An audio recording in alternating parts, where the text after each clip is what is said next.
লালমনিরহাটের হাতীবান্ধায় নির্বাচনী প্রচারণা চালানোকে কেন্দ্র করে বিএনপি ও জামায়াতে ইসলামী কর্মীর সমর্থকদের মধ্যে সংঘর্ষের ঘটনা ঘটেছে। আজ রোববার বিকেলে 4:30টার দিকে উপজেলার টাংভাঙ্গা ইউনিয়নের টংভাঙ্গা গ্রামে এ ঘটনা ঘটে। এতে উভয় পক্ষের অন্তত 10 জন আহত হয়েছেন। তারা স্থানীয়ভাবে চিকিৎসা নিয়েছেন।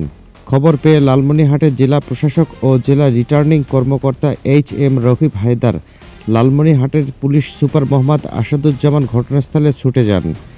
এ ঘটনার পর এলাকা অতিরিক্ত পুলিশ মোতায়েন করা হয়েছে।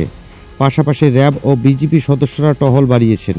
পুলিশ ও স্থানীয় সূত্রে জানা গেছে, লালমনিরহাট 1 আসনের জামায়াতে ইসলামী মনোনীত প্রার্থী মনোয়ারুল ইসলামের পক্ষে কয়েকজন নারী কর্মী আজ বিকেলে হাতীবান্ধার টংভাঙ্গা গ্রামে প্রচার চালাচ্ছিলেন।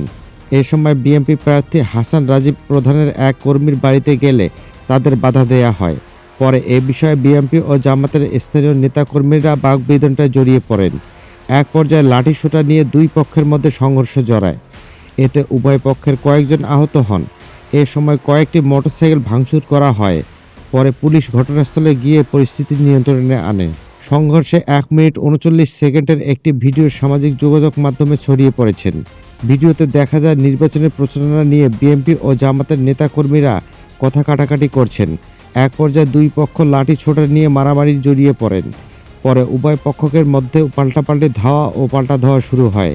লালমনিরহাটে পুলিশ সুপার মোহাম্মদ আসাদুজ্জামান বলেন, ধানের শীষ ও দাঁড়িপাল্লা সমর্থকের নির্বাচনী প্রচারণা চালানোর সময় টংভাঙ্গা বিএনপি ও জামায়াতের সমর্থকদের মধ্যে কথা কাটাকাটি থেকে উত্তেজনার সৃষ্টি হয়। এরপর লাঠিসোঁটা নিয়ে উভয় পক্ষের মধ্যে সংঘর্ষ সৃষ্টি হয়। পুলিশসহ অন্যান্য আইনশৃঙ্খলা রক্ষাকারী বাহিনীর সদস্যরা পরিস্থিতি নিয়ন্ত্রণে এনেছেন। এ বিষয়ে কথা বলতে জামায়াতের প্রার্থী আনারুল ইসলামের মুঠোফোন নম্বরে একাধিকবার কল করলেও তিনি সাড়া দেননি। বিএনপির প্রার্থী হাসনাত রাজীব বলেন, টংভাঙ্গায় নির্বাচনী প্রচারণার সময় সংঘর্ষ হওয়ার কথা শুনেছেন। তিনি পাটগ্রামের নির্বাচনী উঠান বৈঠকে আছেন। হাতীবান্ধার ঘটনার বিষয়ে এখনও বিস্তারিত জানতে পারেননি। হাতীবান্ধা থানার ভারপ্রাপ্ত কর্মকর্তা শাহীন মোহাম্মদ আমানুল্লাহ বলেন, সংঘর্ষের উভয় পক্ষের 7-8 জন আহত হয়েছেন। কয়েকটি মোটরসাইকেল ভাঙচুর করা হয়েছে। বর্তমানে পরিস্থিতি নিয়ন্ত্রণে আনা হয়েছে। এই ঘটনায় এখন পর্যন্ত কোনো পক্ষ থানায় লিখিত কোনো অভিযোগ করেননি।